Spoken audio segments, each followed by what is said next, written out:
آپ کی یہ ایک نیکی آپ کے والد کو پہنچتی ہے۔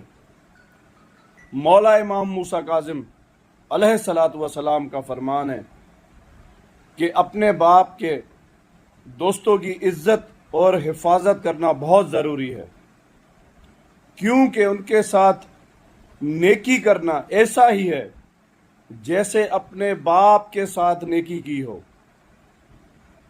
سبحان اللہ۔ السلام علیکم۔ یا علی علیہ السلام مدد۔ اپنی دعاؤں میں یاد رکھیے گا۔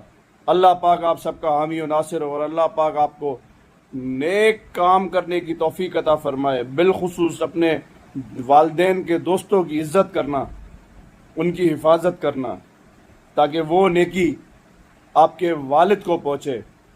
اپنی خصوصی دعاؤں میں مجھے بھی یاد رکھیے گا۔